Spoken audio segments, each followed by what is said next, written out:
This is Brent with Lykins Motorsports, and been working a little bit more on the 352 project. If you remember from the last video, I got these sideways mounted 660s with the metering blocks added to the rear of the carburetors and traditional fuel bowls on the back there. I did have these shear plates installed, the anti-reversion plates, and got into a situation where the rear carb linkage was contacting the intake mount, or the top of the tunnel ram plenum. So I went ahead and put another 1/2-inch spacer on top, which corrected that. Had to buy some different linkage rods for the tunnel ram linkage. It was just too short to begin with, especially with the extra 1/2-inch spacer that we put on. So I got some extra pieces for this linkage rod right here. Got that swapped out. Got everything tightened up, bolted up, and we're in good shape. So, all right, so we got that done, and now I'm gonna get ready to run the fuel lines.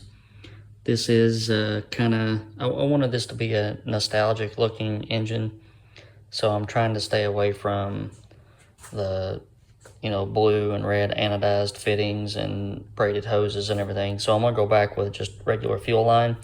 That's why I've got these nipple fittings on here, and I'm gonna run all my hoses tucked in underneath the tunnel ram and run to what they call a Christmas tree, or a Y block back here. So I'm gonna get that done, and I'll show the components of that next. All right, so I'm gonna be using this Nitrous Express Christmas tree. Kind of looks like a Christmas tree, I guess, whatever. It uses these -6 to 3/8 barb fittings, and then the main feed is a -8 O-ring fitting. So I'll get those assembled. All right, so that's the way that this is going to be assembled. Each rubber hose is going to be attached to the barb with hose clamps, and then on the dyno, we'll do a -8 end feed there. When this engine eventually goes in a car, I'll probably figure out something a little bit different coming out of the regulator. All right, so here's the nuts and bolts of it. I've got my 3/8 fuel line. It's run, tucked in on top of the tunnel ram there, and it's tied into our fuel distribution block. Some guy who shall remain nameless, but his initials are Brent Lykins, forgot to order enough hose, so I'm waiting for some more hose to drop in, and then I can run these other 2 lines to our fuel block.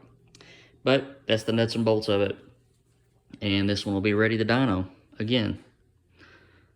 So I think this is the best looking iteration yet.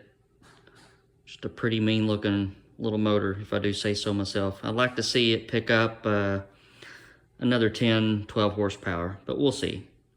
All right, guys, have a good weekend. Don't forget to hit that subscribe button, and stay safe. Bye.